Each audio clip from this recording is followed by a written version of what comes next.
Hello everyone, welcome back to Simon Says Star Wars. This is going to be my part 3 of this spoiler review of Rise of Skywalker. I'm just currently sitting in my car. I'm going to be starting work probably in about 30 minutes, and because I've only got 15 minutes of recording time on Spreaker, I'm going to make this short, sweet, straight to the point, and I'm definitely going to miss out points that I still want to talk about that either irked me or that I still liked, but mainly that irked me. But I'm going to try and condense this all into one final podcast because it's nearing Christmas and I'm just not going to have time to record any more of my thoughts. And I'm not going to go see the movie again, so there's no point.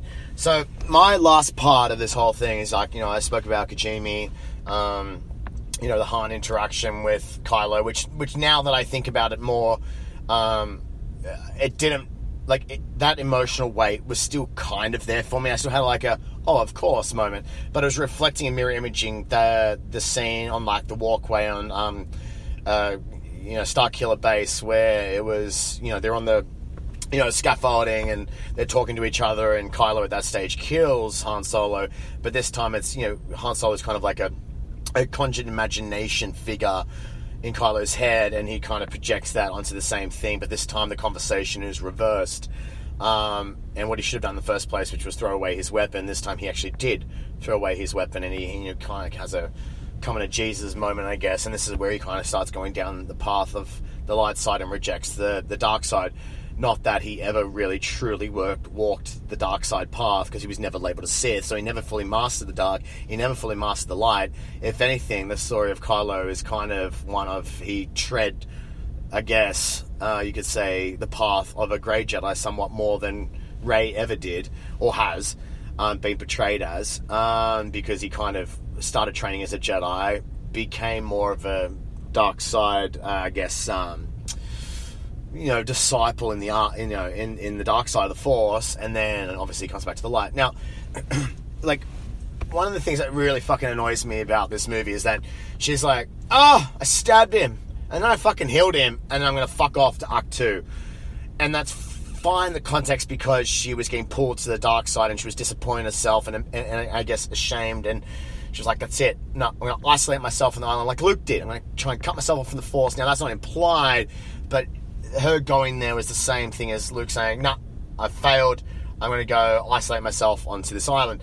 And she's burning his TIE fighter, and she goes to throw away the Skywalker lightsaber, and Luke catches it and is like, the Jedi weapon is one to be protected at all costs, or whatever line that he says. And it's like, JJ just literally threw in Rian Johnson's face that entire first scene of The Last Jedi, saying, yeah, that's ridiculous, so I'm going to reverse that, I'm going to retcon it, and have Luke saying, no, that is the most important weapon is, is a Jedi's lightsaber. And it's just ridiculous. And I do like what Luke says with Rey, but I just feel like everything that the Skywalkers built up, Luke became like this backseat character, which is, I get, because of Rey, Finn, Poe, Kylo, and all this sort of stuff. But his words don't hold the same weight that they once did, right? Because of how he ended up on the island, because how he was portrayed, how his character has been mishandled. I'm sorry, his character was just mishandled in The Last Jedi. And then he gives this advice, and then he lifts his X-Wing, which, again, this is something else that drives me nuts, right? So, Obi-Wan Kenobi in, is it episode 5 or episode 6? I'm pretty sure it's episode 5. Oh, no, episode 6. If you face, Darth Vader, you will do it alone. I cannot interfere. But then suddenly all these Force ghosts, whether it's Yoda in The Last Jedi, Luke in this one, suddenly they're all interfering, right? They're all bound to lift objects like trees on fire, shit like this, and they become more powerful, essentially, after death, which then also that there's this premise for that, because Obi-Wan says, strike me down, become more powerful than you can ever imagine. Okay, but in that context, we're not sure what that meant until, I guess, now, where we see Yoda lighting trees on fire, and Luke rising the X-Wing, and then Rey jumps in and pisses off. I just don't understand, where is the Force right now, right? Because everything was so OP'd in this trilogy, but specifically in episode 9, that It's like, well, what is the law of the Force anymore? What are the guidelines? What are the rules? What can be broken? Because apparently now everything is on the table, right? Which leads me to Exegol. And I loved Exegol because it was a Sith planet. Awesome. Love the visuals. Love the sound. The lightning cracks. But I hated everything about the Sith fleet. I hated it. Like, you build up the First Order, right? As the remnants after the final battle of Jakku, where the remnants go to the unknown regions, right? They all go out there. And then you've got them rebuilding, right? And this Force comes back in the First Order. And these guys have no fucking idea about Palpatine, right? They even say it in Episode 9. They have no fucking idea about Emperor Palpatine. How can we trust him? Blah, blah, blah, blah, blah, such and such and such. And then Pride's like, oh, I served with you. Later, he doesn't even say it to his commanders. He says it later. Oh, I served with you once before, master or whatever, emperor, proud to serve with you again or whatever. It's like, why didn't you say that the first time in the meeting room? But, everything's just so convenient. It's like, I am going to be dead for 30 years, and then I will come back, and I will have my armada. You will have your pathetic armada that gets beaten all the time, and we still don't know what the stakes of the galaxy are, because we see the New Republic for 2 seconds in 3 systems, and they get destroyed. But you guys keep taking L's, so I've been building this fleet that is in this fucking, nebula system. But I have to have a radar system so the fleet can navigate out of the nebula system so then I could take over the galaxy once more. What? No! That is ridiculous! This powerful fleet, all with this Death Star technology. So you're telling me that all these Star Destroyers can have the Death Star technology on them, but they have to have this little fucking aerial antenna to direct them out of the nebula field? Are you kidding? Are you serious? Because then when the rest of the galaxy shows up, miraculously, because I guess the call did get out, but that's not explained in the movie, Lando's suddenly like, hey, I'm here. I love you, Lando, but hey, I'm here. And it's their whole fleet. Are you telling me that huge armada of other, I guess, rebellion, because again, the resistance, whatever, the rebellion ships come back in, they all got the same, wayfinder to get, and I know it's said down at the base, this is how we get there, plot the course. But how did everyone get the same fucking course plotting? They just all end up there to fight the Sith fleet. Ridiculous. And you're telling me that all those ships just can't get out of that nebula without an answer? Oh, no, it's terrible. It's terrible. And then you're down Exegol, right? So you're down Exegol, I've got 6 minutes 55. I'm going to have to smash through this. But they're fighting, and it's like, you've come before me, Rey. I need to have your soul, so you strike me down. And again, it's a copy of Snoke, right? Takes the one true enemy, and he's closed his eyes, and Kylo's, this is what he's doing. And it's narrating what he's about to do. And again, Palpatine is narrating what she's going to do. And all the Sith ghosts are yeah! And it's this is terrible! Because at least in the Return of the Jedi, he closes his eye for 3 seconds. I sense the hate. Let your anger flow through you. He says that one thing, that he opens his eyes, right? And Luke was going to pick up his Jedi weapon, right? And then he doesn't.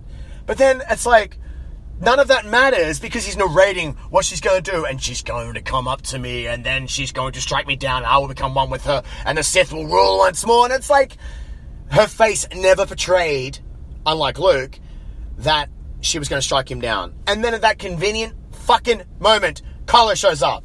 And it's 2 lightsabers. He's oh, this is a coming together of the Force, the light, the dark, whatever, 2 light, 2 people, the 2 entities had been connected that I had been pulling from the beginning. Bullshit, because Snoke made that connection in the first place in The Last Jedi. And it's a convenient plot point that Palpatine was behind the whole thing. And then he fucking force pushes the shit out of both of them. Kylo goes down into an abyss and disappears. Literally, almost for the rest of that scene. Right? Then, he sucks them dry. He, sucks them dry which is cool because it's an EU force power, so it's cool. So he's got dark side force drain. He rebuilds himself, right, of these two powerful Jedi, a Palpatine lineage and a Skywalker lineage. He's all powerful again, zaps the sky with lightning, which I think was way too OP. But I got the context, but it still was ridiculous, right? So he's destroying these ships, bringing them down. Oh my god, this is awesome. He's going to be all powerful because he's all the Sith, right? And then literally neck minute, Rey has two sabers. He's deflecting. He's going, it's like lightning. She gets these cross guards which you've also seen in the expanded universe. If you've seen not Darth Malak. What's his name from Star Wars: The Old Republic? Oh man, I played the game.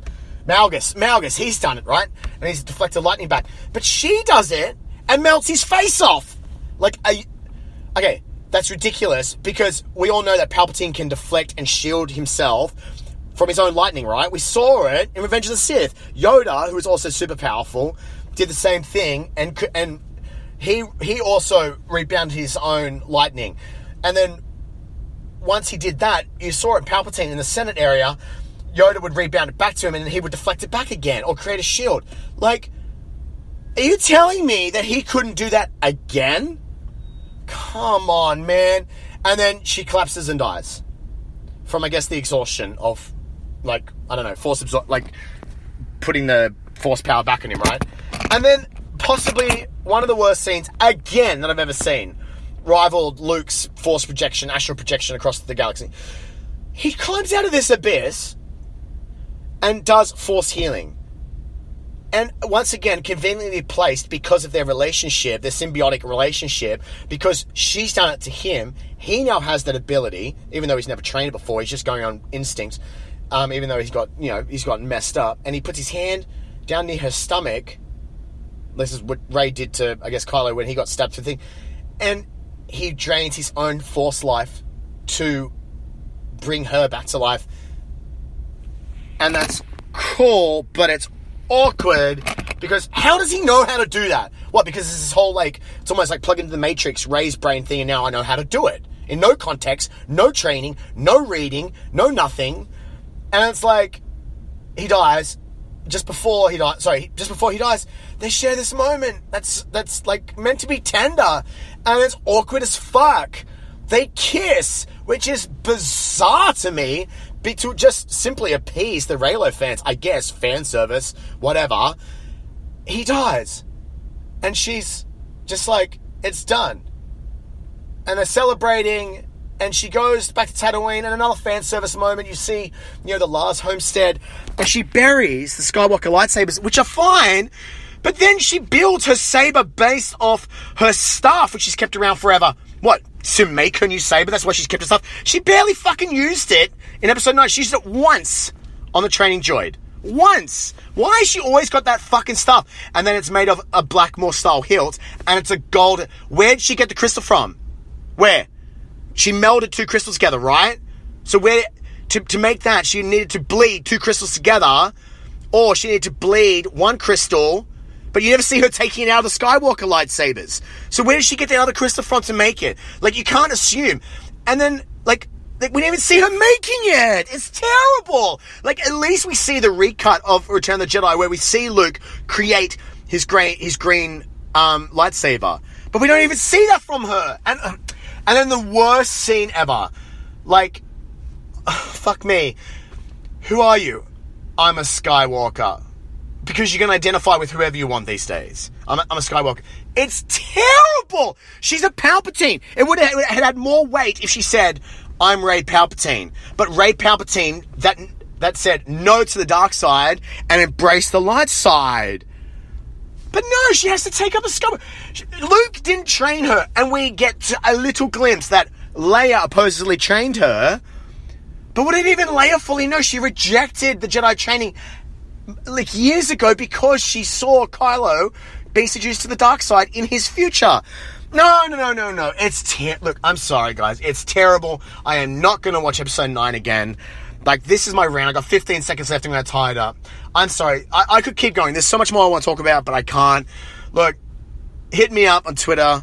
Kirky Majerky in the Twitterverse. I would like to discuss all of this stuff further with you guys. I hope you like this. Thank you for listening. Catch you guys later.